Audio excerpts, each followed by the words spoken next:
بسم اللہ الرحمن الرحیم۔ میں ہوں عنایت اللہ کاشف ایڈوکیٹ اور آپ دیکھ رہے ہیں لیگل انفارمیشن میں خوش آمدید۔ جیسا کہ آپ جانتے ہیں کہ ای او بی آئی کی پینشن میں اضافے کے حوالے سے آج کل نئی سے نئی پیش رفت ہو رہی ہے اور مختلف قسم کے لوگ مختلف مقامات پر مختلف قسم کے کام کر رہے ہیں۔ کہیں پر دھرنے دیے جا رہے ہیں تو کہیں پر جو ہے خطوط لکھے جا رہے ہیں، کہیں پر احتجاج ہو رہا ہے۔ تو یہ ایک بڑے صاحب الرائے دوست ہیں اور یہ روزنامہ پاکستان میں کالم نگار ہیں، اور انہوں نے جو ہے آپ کی آواز کچھ یوں بلند کی ہے کہ سیاسی سرگرمیوں میں ہی اتنا اضافہ ہو گیا ہے کہ کسی دوسری طرف دیکھنے کی فرصت نہیں ملتی۔ ہر روز ایک نیا مسئلہ سامنے آتا ہے، مجبوراً قلم کا رخ ادھر کر لیتا ہے۔ اس کار اظہار میں بعض بزرگ حضرات کا شکوہ بجا ہے کہ سیاستدان حضرات تو ایسا کرتے رہیں گے، لکھنے والوں کو تو عوامی مسائل کی طرف توجہ دینا چاہیے۔ ان بزرگوں کا تعلق معمر افراد کی پینشن سے ہے۔ ایک بابے نے کہا کہ ہمارے خون پسینے کی کمائی کا حصہ اور ہمارے آجر حضرات کی توجہ سے جمع ہونے والے اربوں روپوں پر غیر متعلقہ لوگ قابض ہیں۔ ہمیں بمشکل 8,500 روپے ماہوار دیے جاتے ہیں، اور یہ خود نہ صرف لاکھوں کے حساب سے تنخواہیں لیتے ہیں بلکہ ان کی دوسری مراد بھی حاصل ہیں۔ ان میں کار ہے، دفتر ہے، رہائش ہے، علاج ہے اور دیگر مراد بھی اس میں شامل ہیں۔ شکوہ کرنے والے ان حضرات کا تعلق E O B I employees old age benefit institute سے ہے۔ یہ ایک ادارہ ہے جو ذوالفقار علی بھٹو کے دور میں قائم کیا گیا۔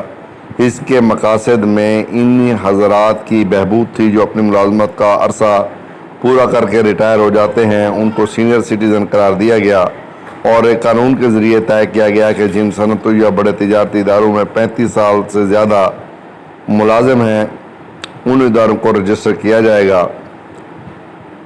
رجسٹریشن کے بعد ان اداروں کے ملازمین کے مشاہرے میں طے شدہ رقم کاٹی جائے گی اور اتنی ہی رقم ادارہ شامل کر کے دے گا، جبکہ وفاقی حکومت بھی اپنا حصہ دے گی۔ اس جمع شدہ رقم کا مصرف یہ ہوگا کہ جب حاضر سروس ملازم ریٹائر ہو جائے تو اسے اس جمع شدہ رقم میں ماہوار پینشن دی جائے تاکہ بڑھاپے میں وہ کچھ گزر بسر کر سکے۔ بتدریج ادارے رجسٹر ہوئے، جمع شدہ رقم کروڑوں روپے سے نکل کر اربوں تک پہنچ گئی۔ ہونا تو یہ چاہیے تھا کہ یہ رقم انہی ریٹائر لوگوں کے کام آتے، لیکن صد افسوس کہ ایسا نہ ہوا۔ 1500 ماہوار والی پینشن تقریباً 35 تا 40 سال بعد 8,500 روپے پر پہنچی۔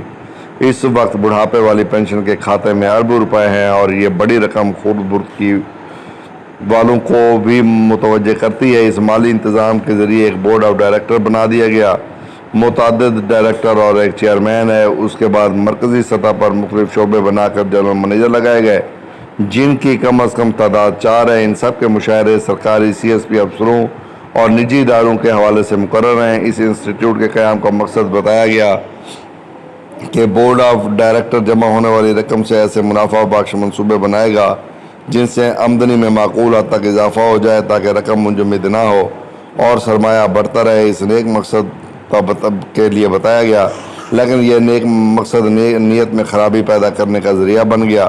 چیئرمین حضرات نے بڑے بڑے گھاٹے کے سودے کیے، مثلا ایسی زمینیں خریدی گئیں جو فروخت کے قابل نہ تھیں اور ان کے نرخ مارکیٹ سے زیادہ ادا کیے گئے اور اپنا حصہ وصول کر لیا گیا۔ اس طرح کے کئی اور گھپلے بھی ہوئے۔ ایک چیئرمین نیب کی زد میں آئے، اربوں روپے کی خربرد کا کیس بنا، گرفتار ہوئے، برآمد کچھ نہ ہوا اور ان کی ضمانت ہو گئی۔ انصافی ہو گئے تھے اور اب ان کی ضمانت منسوخ ہے، وہ آزاد ہیں، کسی کو کچھ علم نہیں کہ وہ کہاں ہیں۔ اس کے علاوہ وفاقی حکومت 2 طرح اس ادارے کی مقروض ہے۔ ایک تو اس کا اپنا حصہ نہیں دیا گیا، دوسرے اس ادارے سے ادھار لیا گیا تھا تو واپس نہیں کیا گیا۔ معاملہ عدالت عظمیٰ تک بھی گیا، وہاں اس مسئلہ یا ایشو کے ساتھ وہی سلوک ہو رہا ہے جو عام مقدمات کا ہوتا ہے۔ کاش اس کو بھی اس طرح کا سمجھا جائے جس کے لیے عدلیہ کو فکر ہوتی ہے۔ عدالت عظمیٰ کو غور کرنا ہوگا کہ ای او بی آئی کے پاس رقم جو موجود ہے وہ محنت کشوں اور آجروں کی مشترکہ رقوم ہے، اور یہ ان بابوں کا حق ہے جو ریٹائر ہو کر معمر شہری بن جاتے ہیں۔ ان کے نصیب میں صرف 8,500 روپے اور بورڈ والے لاکھوں کے مشاہرے لے رہے ہیں۔ اس کے علاوہ ضلعی دفاتر کے نام پر بھرتیوں کا بھی سلسلہ شروع کیا گیا۔ اب یہ ضلعی دفاتر بھی سرکاری سکیلوں کے مطابق اہلکاروں کو تنخواہ اور مراعات دیتے ہیں۔ جن حضرات کا یہ قانونی حق ہے ان کو 8,500 روپے ماہوار پر تنخواہ جاتا ہے اور مہنگائی کے دور میں یہ اونٹ کے منہ میں زیرے کے مترادف ہے۔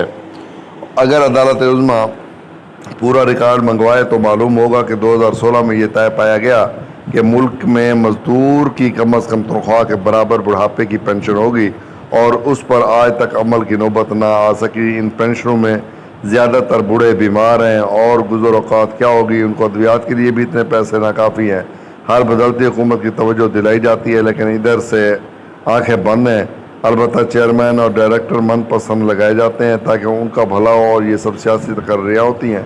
عدالت عظمیٰ کے سامنے ادارے میں ناجائز بھرتیوں کا کیس ہے۔ بوڑھے حضرات کا مطالبہ ہے کہ عدالت عظمیٰ سارے پہلوؤں پر غور کرے اور نیب کا ریکارڈ بھی دیکھے۔ بہتر عمل تو یہ ہے کہ یہ انسٹیٹیوٹ کا ڈھونگ ختم کر کے ادارہ قوت جیسا نظام رائج کیا جائے کہ جائز کمائی سے جمع ہونے والی رقوم خرد برد ہونے سے بچ سکیں۔ اس سلسلے میں عاجر حضرات کو بھی توجہ دینا چاہیے کہ وہ تو کارکنوں کی بہبود کے لیے کارکنوں کی کٹوتی سے زیادہ حصہ خود ادا کرتے ہیں۔ ان کے اپنے دیے گئے مال خرد برد کا تو احساس ہونا چاہیے۔ عاجر چاہیں تو عدالت عظمیٰ کے روبرو کیس میں فریق بھی بن سکتے ہیں۔ تو جناب یہ جو لکھا گیا اس میں بڑی خوبصورت باتیں کی گئیں، اور اس میں جو سب سے اہم بات ہے کہ وہ 8,500 روپے کا کہہ رہے تھے کہ جناب یہ بہت کم، ناکافی، ان کا اپنا پیسہ، عاجر اپنی ذمہ داری ادا نہیں کر رہے۔ اگر عاجر اپنی ذمہ داری ادا کریں اور اپنی دی ہوئی رقم پر جو ہے وہ کوشش کریں تو اپنی دی ہوئی رقم جو ہے وہ اس پر چیک کریں تو وہ کافی حد تک جو ہے بہتری لا سکتے ہیں۔ اور اسی طرح سپریم کورٹ اگر تمام کیسز کو منگوا لے اور ان کا ریکارڈ جو ہے طلب کروا لے اور تمام ریکارڈ کا سکروٹنی کیا جائے تو بھی بہت سارے مسائل حل ہو سکتے ہیں۔ لیکن سر دست ان کی اپنی رقم میں اربوں روپے پڑے ہوئے ہیں، تو یہ جو 4,90,000 یا 5 لاکھ کے لگ بھگ لوگ ہیں، ان کو تو کم از کم جو ہے پینشن پوری ملنی چاہیے۔ لیکن دوسری طرف کمی یہ فنڈ کا رویا جاتا ہے، اور ہدف جو ہے وہ بھی پورے ہو رہے ہیں، اور فیلڈ کا سٹاف بھی جو ہے وہ بہرحال جتنا ہے وہ تو کام کر رہا ہے، لیکن نئی بھرتیاں جو وہ نہیں ہو رہی ہیں۔ تو ایسی صورتحال میں ای او بی آئی کی پینشن میں اضافہ جو ہے وہ بہرحال ناگزیر ہے۔ مسائل اپنی جگہ پہ، لیکن اس مسئلے سے مین مسئلہ جو ہے وہ پینشن میں اضافے کا ہے، کیونکہ جب تک پینشن میں اضافہ نہیں ہوگا تو ای او بی آئی کے جو بامے ہیں وہ تو اب قسم پرسی سے بھی نیچے غربت کی سطح سے، غربت کی لکیر جہاں پہ ہے اس سے بھی بہت نیچے زندگی گزار رہے ہیں۔ تو 8,500 روپے میں گزر و بسر ناممکن ہے۔ بار بار ہم کہتے ہیں کہ ادویات نہیں آتی ہیں، بار بار کہتے ہیں جناب گزر بسر نہیں ہوتا، مکان کا کرایہ نہیں دیا جا سکتا، بچوں کو پوتے پوتیوں کو جو ہے وہ اگر دینا چاہیں تو وہ بھی نہیں دے سکتے ہیں۔ تو ایسی صورتحال میں میں سمجھتا ہوں کہ فوری طور پہ ای او بی آئی پینشن میں اضافے کی جو ہے وہ ضرورت ہے، اور فی الفور ضرورت ہے۔ اس میں کسی قسم کی مزید تاخیر جو ہے وہ ناقابل برداشت ہے، اور ہم چیئرمین ای او بی آئی سے مطالبہ کرتے ہیں، بورڈ آف ٹرسٹیز سے مطالبہ کرتے ہیں، تمام ممبران سے مطالبہ کرتے ہیں کہ ای او بی آئی کی پینشن میں فی الفور اضافہ کیا جائے۔ اگر یہ اضافہ نہ کیا گیا تو احتجاج کیا جائے گا۔